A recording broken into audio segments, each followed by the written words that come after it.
ಎಸೆಕ್ಷುಯಾಲಿಟಿ, sex ಬಗ್ಗೆ ಆಸಕ್ತಿಯೇ ಇಲ್ವಾ? ಇದಕ್ಕಿದ್ಯಾ ಚಿಕಿತ್ಸೆ? ಲೈಂಗಿಕ ಸಂಬಂಧದ ಬಗ್ಗೆ ತಿಳಿಯೋದು ಸಾಕಷ್ಟಿದೆ. ಅನೇಕ ವಿಷಯಗಳನ್ನು ವೈದ್ಯರ ಬಳಿಯೂ ಹೇಳದೆ ಎಡವಟ್ಟು ಮಾಡಿಕೊಳ್ಳೋರೇ ಹೆಚ್ಚು.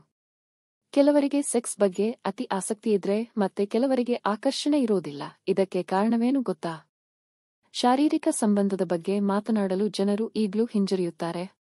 ಇದನ್ನು ಗುಪ್ತ ವಿಷಯದಂತೆ ಪರಿಗಣಿಸುತ್ತಾರೆ. ಇದೇ ಕಾರಣಕ್ಕೆ ಸೆಕ್ಸ್ಗೆ ಸಂಬಂಧಿಸಿದ ಅನೇಕ ಸಮಸ್ಯೆ, ರೋಗದ ಬಗ್ಗೆ ಜನರಿಗೆ ಸರಿಯಾಗಿ ಮಾಹಿತಿ ಇರೋದಿಲ್ಲ. ಕೆಲವರಿಗೆ ಲೈಂಗಿಕತೆಯಲ್ಲಿ ಸ್ವಲ್ಪವೂ ಆಸಕ್ತಿ ಇರೋದಿಲ್ಲ. ಅವರು ಅದ್ರಿಂದ ದೂರವಿರಲು ಬಯಸ್ತಾರೆ. ಇದನ್ನು ಅಲೈಂಗಿಕತೆ ಎಂದು ಕರೆಯಲಾಗುತ್ತದೆ. ನಾವಿಂದು ಇದ್ರ ಬಗ್ಗೆ ಕೆಲ ಮಾಹಿತಿಯನ್ನು ನಿಮಗೆ ನೀಡ್ತೇವೆ. ಅಲೈಂಗಿಕತೆ ಅಸೆಕ್ಷುಯಲ್ ಎಂದರೇನು? ಅಲೈಂಗಿಕತೆ ಒಂದು ರೀತಿಯ ಲೈಂಗಿಕ ಸೆಕ್ಷುಯಲ್ ದೃಷ್ಟಿಕೋನವಾಗಿದೆ.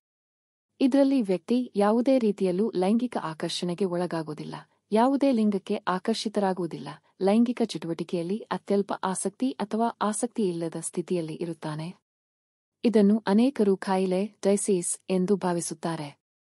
ಔಷಧಿ ಮೂಲಕ ಇದನ್ನು ಗುಣಪಡಿಸುವ ಪ್ರಯತ್ನ ನಡೆಸುತ್ತಾರೆ. ಆದ್ರೆ ಅಲೈಂಗಿಕತೆ ಕಾಯಿಲೆಯಲ್ಲ. ಅದನ್ನು ಗುಣಪಡಿಸಲು ಯಾವುದೇ ಔಷಧಿ ಮೆಡಿಸಿನ್ ಮಾತ್ರೆಗಳು ಲಭ್ಯವಿಲ್ಲ. ಅಲೈಂಗಿಕತೆಯಲ್ಲೂ ಇದೇ ಪ್ರೀತಿ. ಲೈಂಗಿಕತೆಯಲ್ಲಿ ಆಸಕ್ತಿ ಹೊಂದಿರದ ವ್ಯಕ್ತಿಗಳು ಬೇರೆ ವ್ಯಕ್ತಿಗಳಿಗಿಂತ ಭಿನ್ನವಾಗಿ ಇರೋದಿಲ್ಲ. ಅವರಿಗೂ ಭಾವನೆಗಳಿರುತ್ತವೆ. ಅವರು ಇತರರಂತೆ ಭಾವನಾತ್ಮಕ ಸಂಬಂಧ ಹೊಂದಿರುತ್ತಾರೆ. ಭಾವನಾತ್ಮಕ ಬಾಂಧವ್ಯಕ್ಕೆ ಹಾತೊರೆಯುತ್ತಾರೆ. ನಿಕಟ ಸಂಪರ್ಕ ಬೆಳೆಸ್ತಾರೆ. ಕೆಲವರು ಪ್ರೇಮ ಸಂಬಂಧದಲ್ಲಿದ್ರೆ ಮತ್ತೆ ಕೆಲವರು ಒಳ್ಳೆಯ ಸ್ನೇಹಿತರ ಮೂಲಕ ತಮ್ಮ ಭಾವನಾತ್ಮಕ ಅಗತ್ಯವನ್ನು ಪೂರೈಸಿಕೊಳ್ಳುತ್ತಾರೆ. ಆದ್ರೆ ಅವರು ಯಾವುದೇ ರೀತಿಯ ಲೈಂಗಿಕ ಆಕರ್ಷಣೆ ಅಥವಾ ಅಗತ್ಯತೆ ಅನುಭವಿಸುವುದಿಲ್ಲ. ಅಲೈಂಗಿಕತೆ ಬಗ್ಗೆ ವೈದ್ಯರು ಹೇಳೋದೇನು? ಅಲೈಂಗಿಕತೆಯನ್ನು ಅಸ್ವಸ್ಥತೆ ಅಥವಾ ಚಿಕಿತ್ಸೆ ಅಗತ್ಯವಿರುವ ಕಾಯಿಲೆ ಎಂದು ವೈದ್ಯಲೋಕ ಒಪ್ಪಿಕೊಳ್ಳುವುದಿಲ್ಲ. ಅವರಿಗೆ ಸಮಾನ ಗೌರವ ಹಾಗೂ ಬೆಂಬಲ ನೀಡುವ ಅಗತ್ಯವಿರುತ್ತದೆ. ಅಲೈಂಗಿಕತೆ ಲಕ್ಷಣ ಒಂದೇ ರೀತಿ ಇರೋದಿಲ್ಲ. ಲೈಂಗಿಕ ಆಸಕ್ತಿ ಹಾಗೂ ಆಕರ್ಷಣೆ ಮಟ್ಟ ಪ್ರತಿಯೊಬ್ಬರಿಗೂ ಭಿನ್ನವಾಗಿರುತ್ತದೆ. ಇವೆಲ್ಲ ಅಲೈಂಗಿಕತೆಯಲ್ಲ. ಅಲೈಂಗಿಕತೆಯು ಬ್ರಹ್ಮಚರ್ಯವಲ್ಲ. ಬ್ರಹ್ಮಚರ್ಯವು ಒಬ್ಬ ವ್ಯಕ್ತಿಯು ತನ್ನ ಸ್ವಂತ ಇಚ್ಛೆ ಮತ್ತು ಆಯ್ಕೆಯಿಂದ ತೆಗೆದುಕೊಳ್ಳುವ ನಿರ್ಧಾರವಾಗಿದೆ. ಅಲೈಂಗಿಕತೆಯು ವ್ಯಕ್ತಿ ಆರಿಸಿಕೊಂಡ ವಿಷಯವಲ್ಲ. ಅದು ಅವನಿಗೆ ಸ್ವಾಭಾವಿಕವಾಗಿ ಬಂದಿರುವಂತಹದ್ದು. ಲೈಂಗಿಕತೆ ಭಯ ಅಥವಾ ಕಾಮಾಸಕ್ತಿಯ ಕೊರತೆ ನಿಮ್ಮನ್ನು ಕಾಡುತ್ತಿದ್ದರೆ ಅದನ್ನು ನೀವು ಅಲೈಂಗಿಕತೆ ಎನ್ನಲು ಸಾಧ್ಯವಿಲ್ಲ. ಅಲೈಂಗಿಕತೆ ಇದಕ್ಕಿಂತ ಭಿನ್ನವಾಗಿರುತ್ತದೆ. ಅಲೈಂಗಿಕತೆ ಪತ್ತೆ ಹಚ್ಚೋದು ಹೇಗೆ? ಅಲೈಂಗಿಕತೆ ಪತ್ತೆ ಹಚ್ಚಲು ಯಾವುದೇ ಮಾನದಂಡವಿಲ್ಲ. ಯಾವುದೇ ಚಿಹ್ನೆ ಅಥವಾ ಲಕ್ಷಣ ಇಲ್ಲಿ ಕಂಡುಬರುವುದಿಲ್ಲ. ನಿಮ್ಮನ್ನು ನೀವು ಪ್ರಶ್ನೆ ಮಾಡಿಕೊಂಡು ಪ್ರಾಮಾಣಿಕ ಉತ್ತರ ನೀಡಬೇಕಾಗುತ್ತದೆ. ನಿಮ್ಮ ಮನಸ್ಸು ಏನನ್ನು ಬಯಸುತ್ತಿದೆ ಎಂಬುದನ್ನು ನೀವು ತಿಳಿಯಬೇಕು.